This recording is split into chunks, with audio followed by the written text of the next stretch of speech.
الرحمن الرحيم الحمد لله رب العالمين وصلى الله وسلم بسم الله الرحمن الرحيم الحمد لله رب العالمين وصلى الله وسلم على رسول الله صلى الله عليه وسلم وبعد jaalayaal kusoo dhawaada saaxiibayaal mar kaleeto iyo cashirkeenii xigay cashiradeen imtixaanaha ahaa caawa waxaan qaadan doonaa qeybtii saddexaad ee bandhigyada maaliyadeed ee uu sameeyo ganacsiga.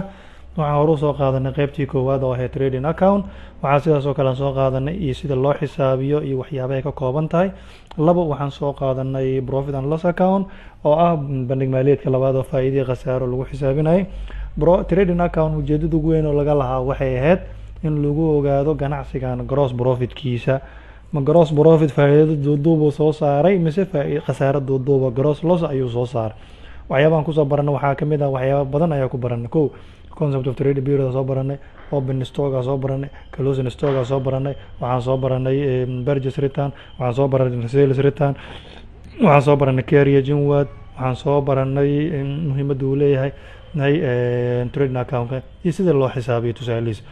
Okay, waxaan usoo gudbinay profit and loss account. Profit and loss account ujeedada ugu weyn ee macalin laga leeyahay waxay tahay in lagu ogaado ganacsigu ma net profit buu haystaa faa'iido nadiif ah mise net loss ayuu taagan yahay, khasaare nadiif ayuu joogaa. loss in lagu ogaado laba shay ayaan lagu xisaabiyaa. kow, revenue oo ah dakhli wixiina soo galay, wixii lacag anagana soo galay oo dheeriya ka dheeriya shaqadii waxaan iibinayno, iyo wixii qarashaad oo aan galnay oo ayagana lagu fududeynayo hawsha waa revenue iyo expense. Okay, formaatku waa ka sameeyeen hore soo sheegnay. formatkoodu waa maxay? inaad title ka diyaariso, debit credit inaad diyaariso, kadibna aad labada dhinac u kala fududeyso. midkeena saddexaad oo maan marka balance sheet waa midkeena saddexaad. balance sheet midkeena saddexaad. markii horeeto labada horeeto ee la diyaarinayay macalin ee kala ahaa trading account iyo profit and loss account, ujeedada ugu weyn ee laga lahaa waxay ahayd in lagu ogaado faa'iidii khasaaro. trading account waxaa lagu ogaadaa dhahna gross profit iyo gross loss. Okay, kanna waxaa profit and loss account waxaa lagu ogaadaa net profit iyo net loss ayaa lagu ogaadaa. laakiin kan waa ka duwan yahay. kan waxaa lagu ogaadaa hantida maguurtada ah ee ganacsigu uu leeyahay. kan balance sheet marka aan diyaarinayno waxaan ku xisaabin doonaa hantida maguurtada ah ee ganacsigu uu leeyahay. Okay, hantida maguurtada ee ganacsigu uu leeyahay. inta aanan hantida maguurtada ee ganacsiga maxaa ka mid marka? hadduu ganacsigu uu leeyahay matooro kala tuule, matoor maguurta ah, hantida maguurta waa may kaba soo qaad. haddana wuxuu leeyahay dhul oo kaleeto uu leeyahay. wuxuu leeyahay deymo badana asiga lagu leeyahay. waxaa kaleeto oo ka mid a waxyaabaha uu yeelan karo xafiisyada, qalabkii xafiiska, waxyaabahaas dhan, miisaskii, waxaas dhan waxay u noqonayaan hantida maguurtada ee ganacsigu uu leeyahay. balance sheet maxaa la mar? balance sheet inkastoo gadaal aan ka sharxi doono, haddana qeexitaankiisa. balance sheet is a financial statement waa bandhig maaliyadeed that shows taasoo lagu caddeeyo ama muujisa saddex shay ayaa lagu caddeeyaa. kow, the total assets asadka ama hantida guud, liabilities deymaha ganacsiga lagu leeyahay, iyo capital iyo raasumaalka ganacsiga of an organization ee shirkad leedahay at a particular date, taariikh ama waqti gaar ah lagu leeyahay. Okay, aan meeshaan u imaano marka macna trading account sida aan hore soo sheegay. trading account ku balance sheet sida aan soo sheegnay. balance sheet wuxuu ka kooban yahay saddex shay. saddexda shay uu ka kala kooban yahay waxaa loo kala yaqaanaa assets, liabilities iyo capital. saddexdaas ayaa loo qeybiyaa. iyo capital, saddexdaas ayaa loo qeybiyaa. Okay, asset waa maxay marka? asset macalin waa hantida maguurtada ah ee ganacsigan uu leeyahay. haddii hantida maguurtada labay noqon kartaa marka. wixii raasumaal ahaa oo ganacsigan lagu bilaabay, qofka markuu ganacsiga uu bilaabay lacagtii uu ku bilaabay ayaa waxaa la lahaa capital. gaala kugu soo sharxa ganacsigan qofka markuu bilaabay hantida uu ku bilaabay ama asiga uu sida gaarka u leeyahay waxaa loo yaqaanaa capital. waa raasumaal ayaa la Soomaali waana eray carabiya, raasumaal. qaybta labaadna waxaa loo yaqaanaa liabilities waa deymo lagu leeyahay ganacsiga. ayagana waa kala saari doonaa. haddii laisku daro ganacsigan deymaha uu leeyahay, tusaale hadda anaga dukaan aan leenahay, $100 waa haystaa. $100 oo aan rabo inaan ganacsi aan ku furto, $100 dukaan aan furto sooma, waa baxa suuqan taga, waxaa leeyahay suuqleyda, waxaa leeyahay waxaan rabaa inaan ganacsi aan furto. ganacsigaas aan furanayo $100 haystaa. $400 adeeg ah liigu siiyo deyn. 400 maxaa waaye waa deyn, $100 waa aniga hanti aan leeyahay. intooda markaan isku darana suuqa ugu soo wada adeega sama dukaankii ugu soo wada adeega dhammaantood haddii la isku wada daro waxaa loo yaqaanaa asad. deyntii iyo lacagtii ganacsiga lagu bilaabo haddii la isku daro waxaa loo yaqaanaa asad ayaa loo yaqaanaa. therefore marka waxaa jirto qaacido guud oo dhehayso asadkaaga waxa uu kula mid yahay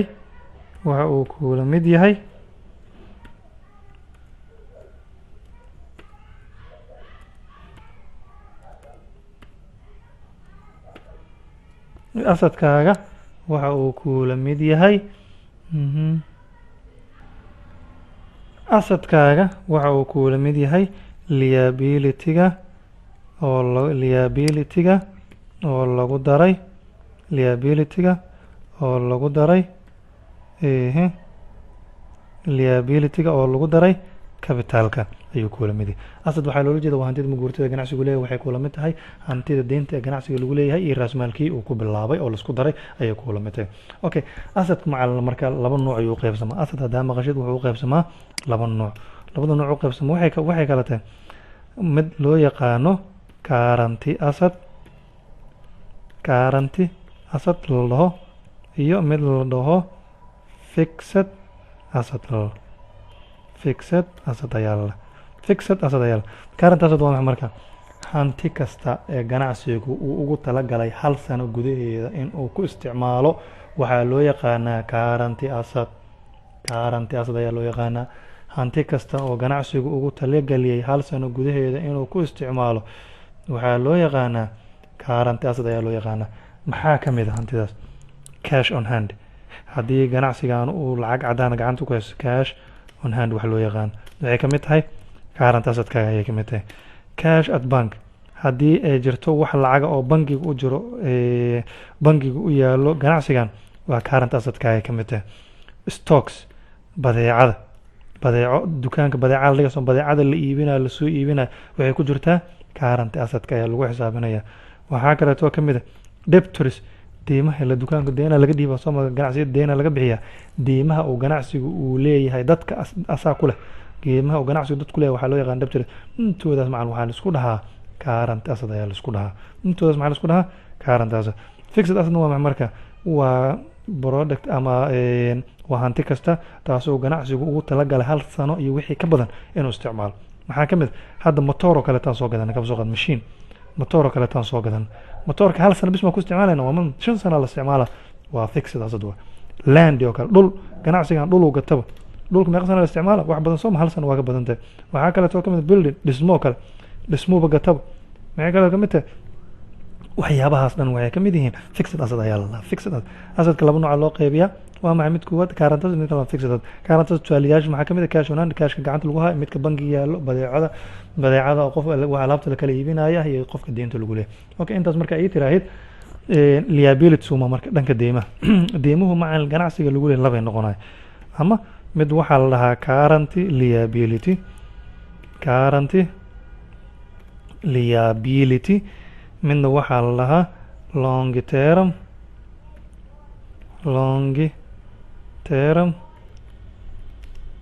liability ayaa long term liability ayaa loo yaqaan. okay, current liability waa marka current liability waxaa la lahaa waa deyn kasta taasoo ganacsiga laga rabo inuu ku bixiyo sanad gudaheeda sanad iyo wixii ka yar deynta la rabo inuu ku baxsho ayaa waxaa loo yaqaanaa current liability. haddii ay ka badan tahay deyntu sanad ka badan laga sugayo haddii deentana laga sugayo sanad iyo wixii ka badan waxaa loo yaqaanaa long term liability ayaa la ama long term liability sidaas oo kale waxaa loo yaqaanaa creditors ayaa la maxaa la creditors. hadda buuggaana sidaas ayuu soo qaadanayaa creditors ayaa loo yaqaanaa. hadda intaas misla fahmin macna balance sheet macna waxaa la saddex shay ku jirto waa asad waa liability waa capital ay qaacido guud jirto oo lagu xisaabay. asad wuxuu kula mid yahay liability ay capitalka oo la isku daray. asadkan laba nooc loo qeybiyaa current asad iyo fixed asad. mid walba tusaalayaashiisa liability magaalo waa current liability iyo long term liability. meesha hadda current-ga waxaa leeyahay short term waa la dhihi karaa short term liability waa la dhihi karaa short term liability waa la dhihi karaa. sababteedu maxay tahay waa hal sano iyo wixii ka yar waa short term liability short term liability. okay intaas markaa saas ay tiraahdo waxaan usoo laabanaynaa marka cashirkeen caadiga balance sheet waa balance sheet is a financial statement waa bandhig maaliyadeed that shows kaasoo notusaya the total asset waxaa loola jeedaa current asset iyo current liability oo la isku daray total liability guud ahaaneed waa current liability long term liability la isku daro and capital iyo hantida lagu bilaabo fan organization ganacsi at particular period xilli xisaabeed gaar. balance sheet is usually prepared caadiyan waxaa la diyaariyaa at the end of trading period xilli xisaabeedka markuu dhammaana ayaa la xisaabiya. after kadib trading account profit and loss account trading account marka la diyaariyo profit and loss account marka la diyaariyo kadib ayaa la diyaarinaya. balance sheet ujeedada ugu weyn macaan loo diyaarinaya waxay trading account ujeedada ugu weyn lagu diyaarinaya waxay ahayd in lagu ogaado gross profit ama gross loss. profit and loss account ujeedada ugu weyn loo diyaarinaya waxay ahayd in lagu ogaado net profit ama net loss in lagu ogaado. balse balance sheet kasiga maxaa loo diyaarinayaa in lagu ogaado heerka dhaqaalaha shirkaddan ay joogto. balance sheet is also known as sidoo kale waxaa loo yaqaanaa position statement waa bandhig lagu sameynayo darajada ama heerka joogto. waa in halka trading profit and loss account labadoodaas horeetana loo diyaariyo period statement xilli lagu diyaariyo. hay tusaalahan aan umaan marka example-kana qaadanayno. let us prepare aan diyaarino balance sheet aan u diyaarino for colaad business ganacsiga colaad business center for the year end sanadkii dhamaaday 2013 December 2006 colaadkaas la naqayno hore. this business ganacsiga made wuxuu sameeyay a net profit faa'iido nadiifa of 30,300 ayuu sameeyay. and has the following assets sidaas oo kale wuxuu leeyahay assetkan soo socda liability-gan iyo capital-kan hantidan soo socota ayaana la siiyey. okay waxyaabaha analysis waxaa kamid furniture qalabka xafiisyada miisaskii marwaxadii wixii dhan markii la isku daro waa furniture. machine waa makiinad motor ayuu leeyahay shirkadu ay leedahay. stock badeeca u taalo. cash at bangi cash u yaal. cash in handy gacanta cash macnaha cash waxa jiro gacanta ku haystaan. short term bank loans waa deymaha waqtiga yar oo bangiyadu ee bangiga nagu leeyahay. debtors waa deynta aan anaga dadkan ku leenahay. creditors waa deymaha waqtiga dheerna laga sugaayo oo anaga sanad kadibna sanad in ka badan laga sugaayo oo anagana lagu leeyahay. capital waa hantida aan ganacsiga ku bilaabo mid walba qiimadeedu therefore waxaan la berber waxa diyaarisaa balance sheet-ka shirkaddan diyaari. hay bismillah sameyno markaa solution aan dhahno given-keen hore usoo qaadanay waxaana la soo siiyey macluumaadkii aan uga baahnaynay assets-keeni liability-gii waxaan haysanay iyo capital waxaan haysanay inta waana la soo siiyey. aan markaa si aan balance sheet u diyaarino waxaan u baahannahay in formatkeena waa soo diyaarsan ganacsiga coladaas kale waxaan diyaarinayna waa balance sheet sanadkaa diyaarinayna waa 31 December 2016 xilligaas ayaan diyaarinayna. okay labada dhinac markaa hoosta ka xariiqo labada dhinac waxaa ka kala dhigaysaa dhinacan debit ayaa ka dhiganaysaa sidii caadiga ahayd dhinacana credit ayaa ka dhiganaysaa sidii caadiga ahayd. okay debit iyo credit dhinacan debitka waxaan ku tixi doonaa wixii asad ah dhinacan yaa iska leh wixii asad ah dhinacaasna waxaa iska leh wixii liability iyo capital ah. okay inta ku imaw marka waxaa leedahay assets ayaa leedahay wixii asad ah oo aad haysatid uumo laba dhibcood hoosta ka xariiqo asset-kaaga laba nooc kala soo ma current asset iyo current liability. maxaa current asset ku ah qoro current asset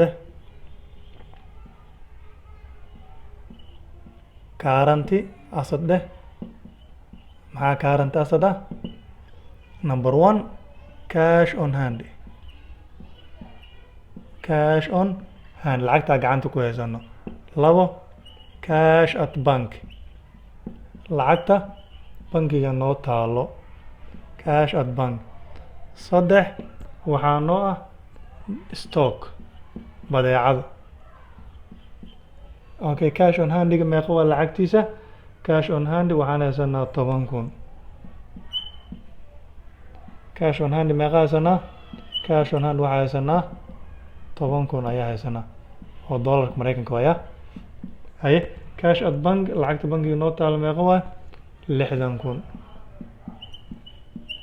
haye stock meeqa haysanaa stock meeqa badeeca haysanaa badeeca meeqa haysanaa badeeca waxaan haysanaa stocka 20,000 ayaa haysanaa 20,000. qiimo u dhigma ayaan haysanaa. Debtors haddana waxaan ku daraynaa marka debtors dadka aan deymaha ku leenahay meeqa waa anaga meeqa deen aan leenahay dadka aan deymaha ku leenahay lacagta aan ku leenahay meeqa waa 32,000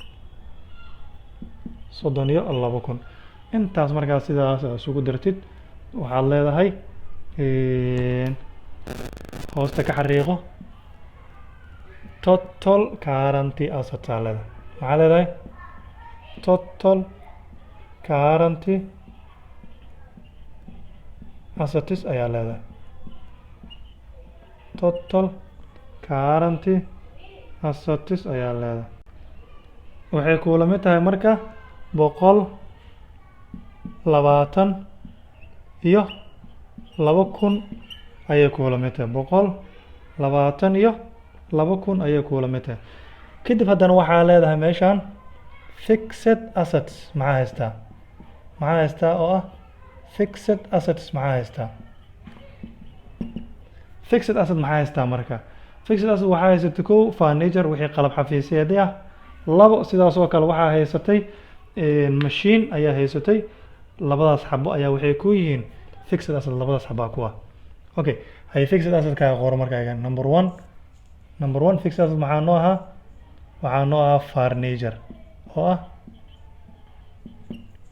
furniture oo ah qalabka xafiiska qiimahaan kaasoo u dhigmo 30,000 kaasoo qiimihiisu yahay 30,000 oo dollar. haye qodobka labaad waa maxay waa machine waa motorka qiimihiisna meeqo ku fadhiyaa waxaana xaggaana lagu soo siiyaa mashiinka qiimihiisu wuxuu ku fadhiyaa 60,000 haye labadooda isku dar waa 90,000 waa sama 90,000kaas kun waxaa loo yaqaanaa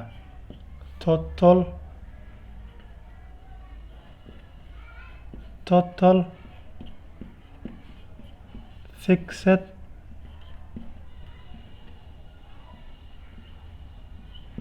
assets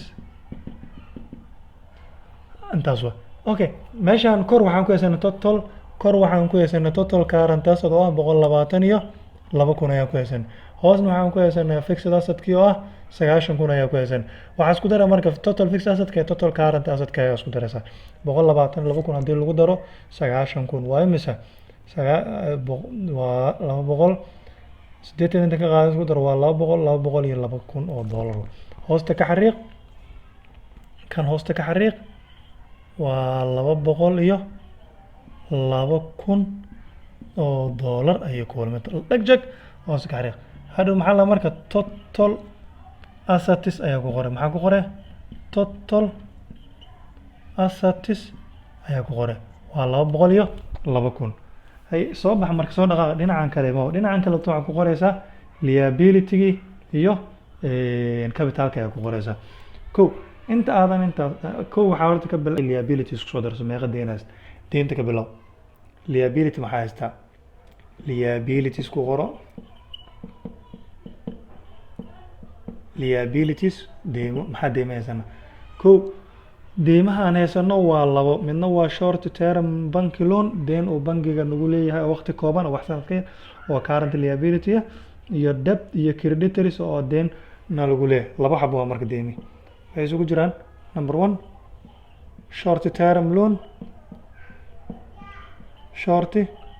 term loan deen uu waqtigeedu uu yar yahay oo qiimaheeduna yahay 20,000 bangigu 20,000 ayuu nagu leeyahay 20,000 ayuu bangigu nagu leeyahay sidaas oo kaleeto waxaa jiro creditors deemo hal sano ka badanna laga sugaayo oo ayaguna meeqa waa ayagana qiimahooda creditorska 40,000 oo deena ayaana lagu leeyahay okay labadan hoosta ka xariiqo isku dar 40,000 haddii isku dar meeqa waa 60,000 waxaa loo yaqaanaa total liabilities ayaa loo yaqaanaa total liabilities meeqa waaye lixdan kun oo dollar total liability. intaas markaa tiraahid inta liability ugu soo baxna soo ma haddana waxaan galaynaa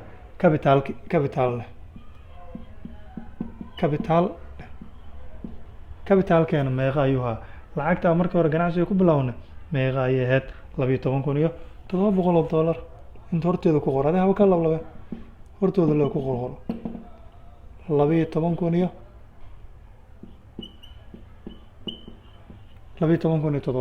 oo dollar. okay 12,700 oo dollar waxaa ku daree net profitkii korna lagu soo siiyey net profit haddaana la soo siiyey soo ma net profitkii korna lagu soo siiyey ku dar balaas dheh meeshaan net profit balaas dheh net profit keenu waa imis net profit keenu waa 30,300 waa 30,300 oo dollar hoosta ka xariiq isku dar marka. okay waxaan joognay marka capitalkaaga oo capitalkaaga waa 121,000 qoraalka waa naga qaldan yahay cafwan 12 meeshaan ahna waa 121,700 aan dhahno 121,700 aan ka dhigno marka waxaa isku daraysaa capitalkii iyo net profitkii isku darso capitalkii net profitka haddii la isku daro meeqay noqonaa 121,700 haddii lagu daro 30,000 waxay noqonaa 152,000 ayay noqonaysaa 152,000 soo noqonayso inta waa 0 inta waa 0 inta waa 0 halaa wadataa inta waa 2 inta waa 5 intana waa 1 152,000 waxaa loo yaqaanaa total capital plus profit plus net profit total capital plus net profit ayaa loo yaqaana.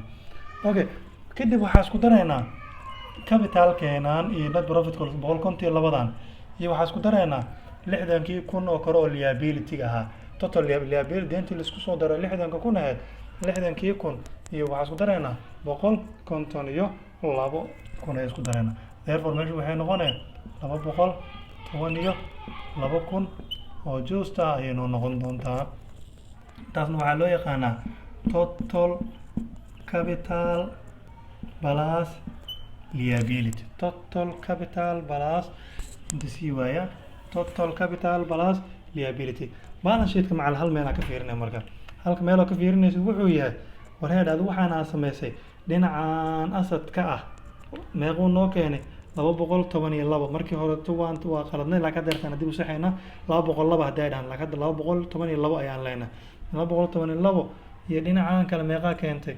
212 labada isku ka keenin ha markaas waa sax balance sheetka haddii aysan isku ka keenin waa qalad kudar waxaa ku hormaray dhinacan waxaa soo diyaarsanay titleka markaa soo diyaarsato waxaad ku dhinaca asadka laba nooc kala baxaan dhahnay dhinaca midigta bidixda waxaa lagu diyaariyaa asad laba nooc kala baxaan current asadka ilaa 4 xabo ayaa ku sheegay kow cashka ay shirkadu gacanta ku haysato 2 cashka bangiga yaala 3 badeecada baqaarka noo taal 4 deymaha naga maqan anaga dadkan ku leeyahay intaasoo isku dardaray waxaa leedahay total current asset intooda dil isku dar meeqa noqonay total current asset haddana hoos soo deg marka fixed asset kuuma fixed maxaa la asadka ganacsigu hal sano ka badan isticmaal rabo laba nooc ayaan ka haysanaa furniture waa qalabka xafiisyada miisaskii wixii lamid ah iyo machine oo ah matoorka okay qalabka xafiisyadka 30,000 waaye matoorkuna waa 60,000 haddii labadooda isku dar meeqa noqonay 90,000 ayay noqonay okay 90,000 oo ah fixed assetkeena qiimihiisa iyo